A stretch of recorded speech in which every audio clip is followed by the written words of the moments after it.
Avalikkuses on taas aktuaalseks muutunud teema, mis keeles tuleks arstiabi anda. Noored arstitudengid kogusid üle 2000 tervishoiutöötajalt nende muresid ja mõtteid seoses võõrkeeles arstiabi andmisega.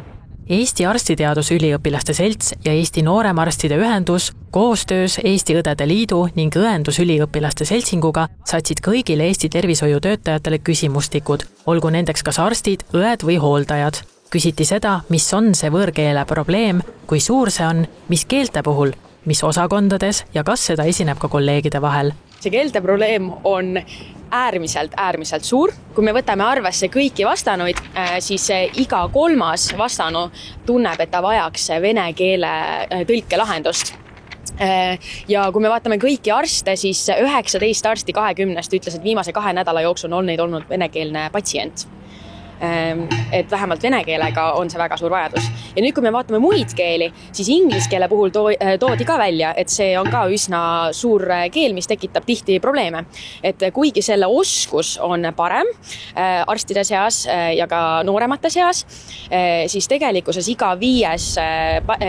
töötaja, kes siis vastas, tunneb, et ta vajaks inglise keele tõlkeabi. Tervishoiutöötajatelt uuriti ka seda, mida tehakse juhul, kui patsient ei räägi meditsiiniasutusse minnes eesti keelt. 67% kõikidest vastanutest ütles, et nad on varasemalt kasutanud kolleegi abi. See tähendab seda, et kolleeg, kes täidab oma töökohustusi, tuleb kohale, katkestab oma töö ja asub tõlkima.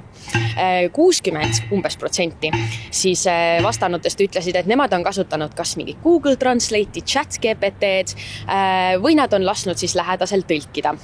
Ja tegelikult oli seal ka üsna märkimisväärne, et ligi pooled ütlesid, et tihtipeale nad pursivad võõrkeelt ja loodavad parimat.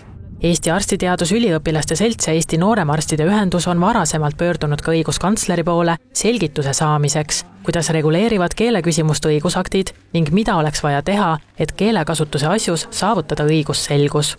Õiguslikult on olukord lihtne. Keeleseaduse alusel vastu võetud valitsuse määruses on kirjas, et arstid ja psühholoogid peavad oskama eesti keelt tasemel C1, ämmaemandad, õed ja see loetel on pikem, peavad oskama tasemel B2 eesti keelt ja punkt. Ükski tervishoiutöötaja arsti vandest või Hippokratese vandest võime rääkida siin tõlgendada kuidas tahes. Ükski tervishoiutöötaja ei pea saama aru patsiendist, kes ei räägi eesti keelt. Kes siis aga vastutab olukorras, kus on tekkinud patsiendi ja arsti vahel keelebarjäär? Keeleoskus ja enda selgeks tegemine, enda murest rääkimine arstile arusaadavalt on tegelikult patsiendi vastutada või patsiendi asi. Kui inimene elab Eestis ja ei valda eesti keelt, siis ei saa ta nõuda, et arst räägiks temaga mingisuguses muus keeles. Kui inimene viib ajutiselt Eestis ja ei valda eesti keelt või ei suuda leida sõpra, tõlke äppi, siis nii kurb kui see ka ei ole, aga see ei ole kuidagi arsti lahendada see olukord.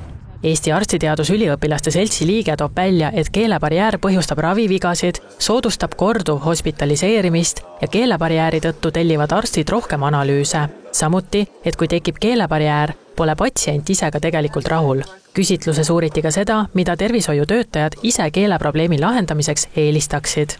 Tegelikult kõige rohkem eelistatakse ikkagi digilahendust.